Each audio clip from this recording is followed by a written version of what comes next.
Thomas Edison a été l'un des plus grands scientifiques au monde.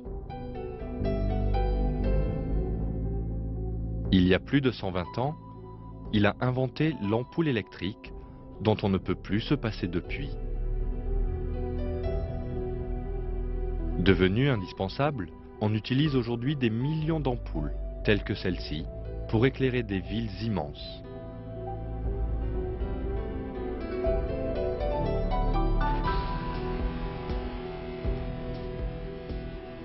On assimile d'ailleurs la lumière à la civilisation.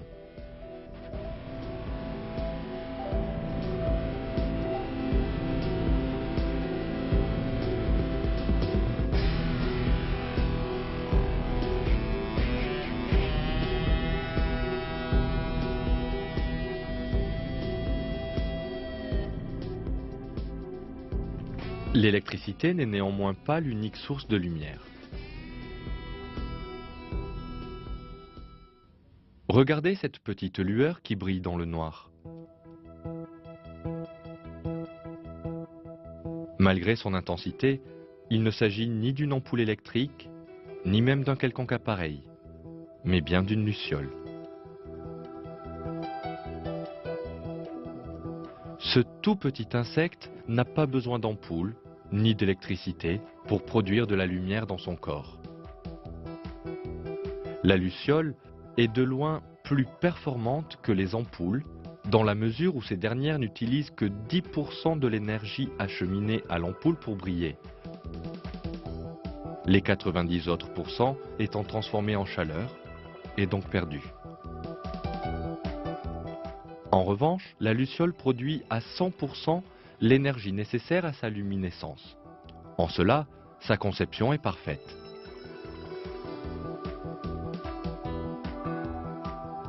Le corps de la luciole contient une substance chimique, la luciférine, ainsi qu'une enzyme, la luciférase.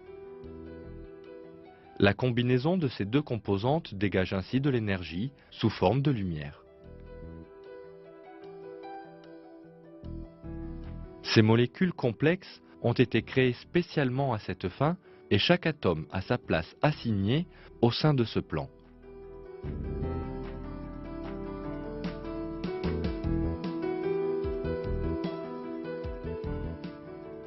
Il ne fait aucun doute que cet ensemble biochimique n'est pas le résultat d'une coïncidence, mais bien le résultat d'une création.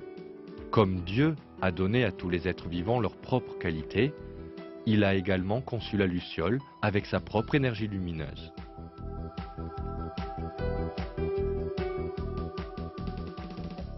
Que fait alors la luciole de la lumière qu'elle émet grâce à sa technologie éternellement de pointe? Afin de le savoir, nous devons étudier en détail une nuée de lucioles.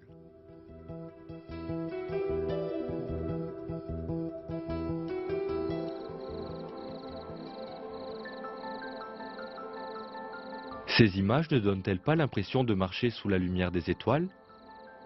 Or, ce ne sont pas des étoiles, mais bien des centaines de milliers de lucioles.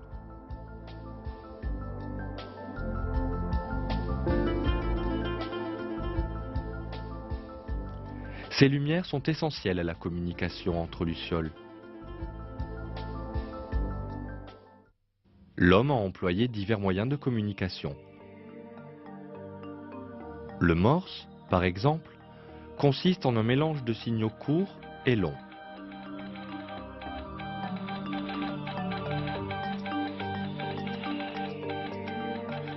Les lucioles communiquent entre elles avec des signaux lumineux de la même manière que le morse.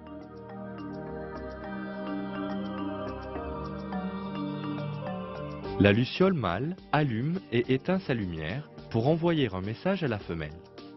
Le message mâle contient un code particulier que la femelle réutilise pour répondre au mâle.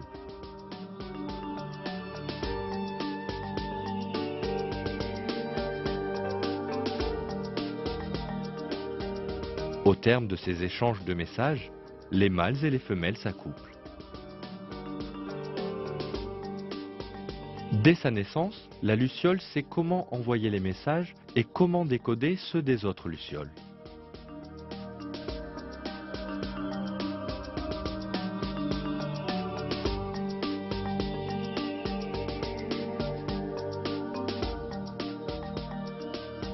Tout ceci contribue à faire des milliers de lucioles que nous voyons la nuit de pure merveille.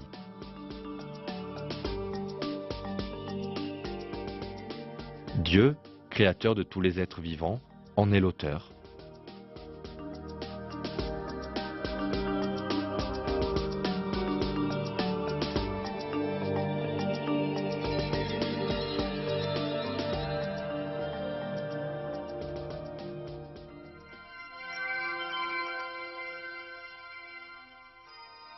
Certaines nuits, dans le golfe des Bermudes, on peut assister à un véritable spectacle de lumière. Peu après le coucher du soleil, de petites lumières fascinantes apparaissent à la surface de l'eau.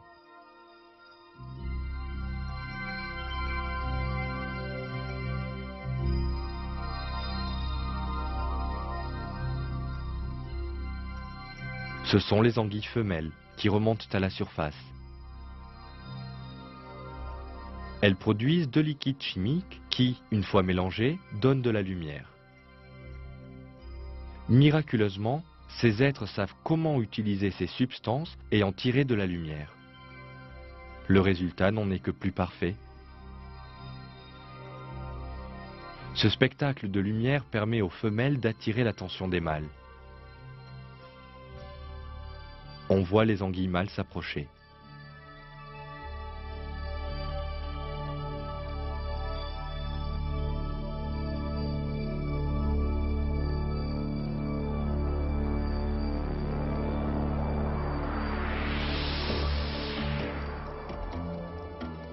Dix minutes plus tard, la surface de l'eau est couverte de centaines de femelles qui brillent de mille feux.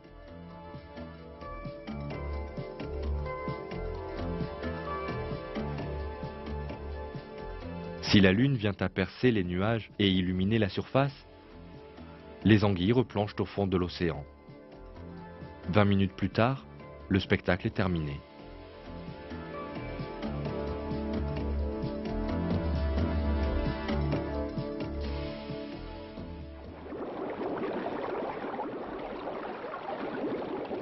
Il faut aller à l'endroit le plus sombre de la Terre, c'est-à-dire les profondeurs de l'océan, pour pouvoir pleinement admirer les insectes faire de la lumière leur moyen de communication.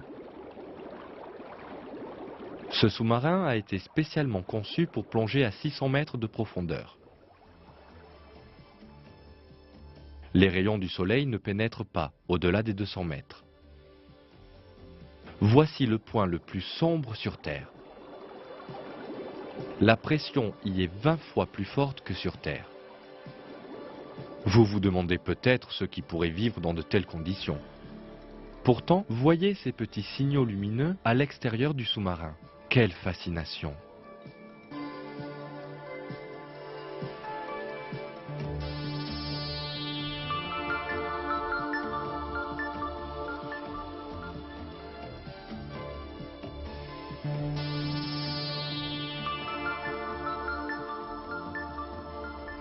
N'est-il pas logique de communiquer dans le noir au moyen de la lumière?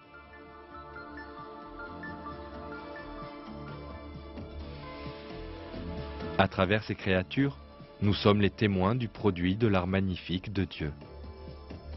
Ces incroyables créatures qui émettent cette lumière rouge font partie d'une espèce de méduse.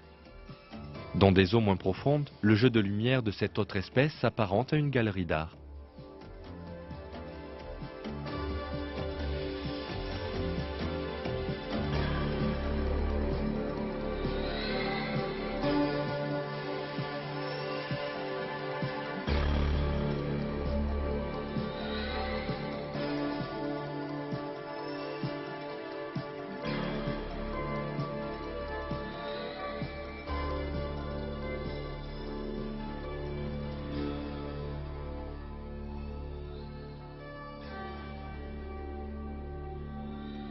Il faut éteindre les lumières du sous-marin pour jouir pleinement du spectacle.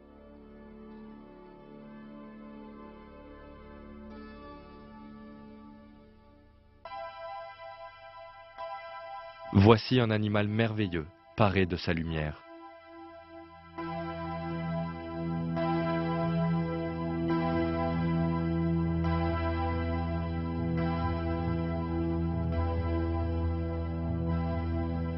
Et là, une créature des mers qui nage tout illuminée. Personne ne connaît le sens de ces lumières. Les spécimens étudiés font partie de la famille des méduses. Aucune d'elles n'est douée de raison ou d'intelligence. Elles ne savent même pas comment elles créent la lumière dans leur corps. Il est complètement insensé de croire que ces êtres complexes et délicats à la fois ont pu voir le jour par hasard.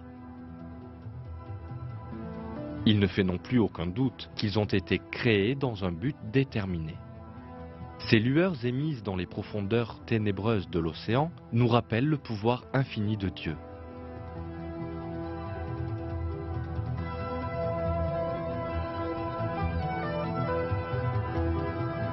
Il crée de manière unique. Tout ce qui se trouve sur terre et dans les océans lui appartient. Il possède l'infinie sagesse et le savoir. Un verset dit :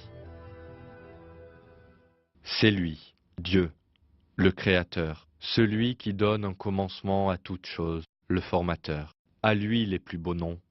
Tout ce qui est dans les cieux et la terre le glorifie. Et c'est lui le puissant, le sage.